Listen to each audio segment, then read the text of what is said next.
maze uce uyemezako uze kureba neza yuko iri aha ariyo iri aha hejuru.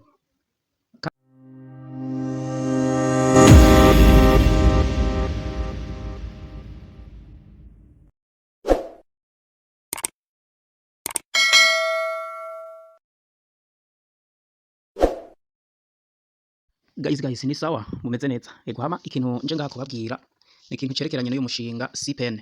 Uyu mushinga rero akaba ari umushinga tumaze mu gihe kinini kinini vraiment dukora. Ego rero tukaba tumaze kubona update mu masaha makeya yo gutanga address wallet. Rero iyi address wallet nziza cyane kubokoresha MetaMask nivyo sawa. Ego ku bantu rero batayifise MetaMask injira mu gikore niyo nuze ya vraiment usanga atakwihenda cyane kurimwo kuko ama address aba asa. Rero iyi MetaMask ikintu cyambere ubanza gukora urinjira muri MetaMask mbere yo gukora ibindi bintu vyose. Mbere yo kuja muri CPN ubanze ugende muri MetaMask. Eka twinjireyo. Ego nariko mvuga nti ubanza kwinjira muri MetaMask. Nico kintu cyambere ubanza gukora. Reka turindire yuguruke. Irakunda guteba kuguruka. Sawa rero ngaha ni muri MetaMask. Rero iyo wagize muri MetaMask ikintu ukora ni giki. Ugenda ngaha. Haba harimo ama blockchain meshi meshi cyane. Rero kandi bakaba batubwiye ko turondera ijya BNB Smart Chain, Binance Smart Chain. Rero iyi ni nozeya BNB chain, iyi ni Haven One, iyi ni Koa, izi zose nama blockchain. Rero ikintu uca ukora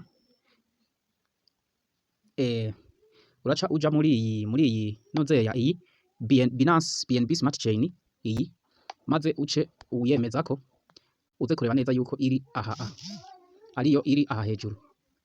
Kandi muri MetaMask naho itoba ari ngaha ugagira iyindi nukuri ntaco biba bitwaye. Rero ucuza ukopie iyi address mu kwikopia naho ufyonda kuraka kantaka. Rero mu bundi buryo ushobora no kudakoresha iyi, iyo wokoresha yose muri nozeya address iba ari imwe.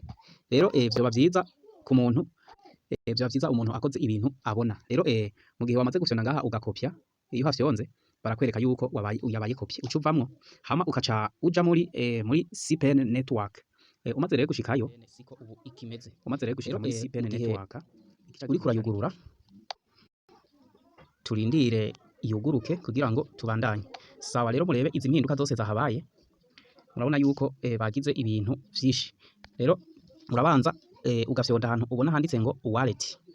Aha handitse wallet.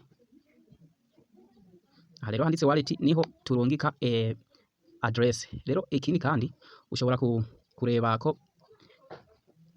ko KYC yawe imeze neza mu gufyonda aho ndaberetse. Hama uca ubona ko KYC imeze neza. Rero turindire gatoyi kugira ngo vyuguruke hama tubikore neza. Ego hama rero iyo KYC ari sawa uca usanga handitse ngo KYC verified. Rero nuko bimeze. Reka rero tubandanya n'ivyo nashaka kubereka ingene utanga address wallet.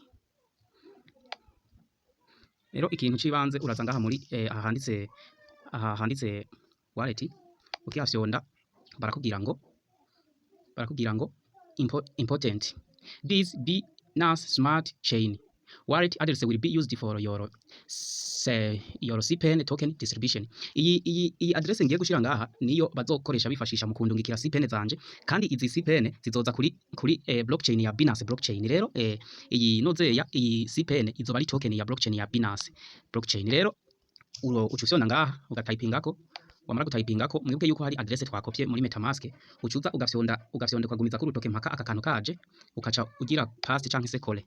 Umaze rero gufyonda ucuza ngaha handitse ngo save address, uca uhafyonda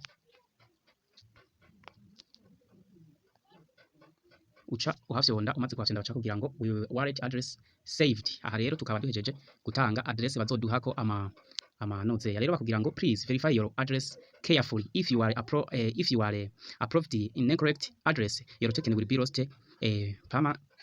muri make rero aha mu majambo make barakubwira ngo ubanza ucekinge iyo address utanze, kuko ni wihenda token zawe zizoyoba muri make ntazozoronka. Rero mu gihe ucekinze ugasanga wihenze badushiriyemo amahirwe yo kurimuvinga yo kuyikuramo ugatangura bushasha. Ngiyi rero aha niho ucufyonda kugira ngo usubire ushiremo wallet shasha. Guys rero ku bantu muhejeje kureba iyi video, shalom shalom, mubikore vyihuse.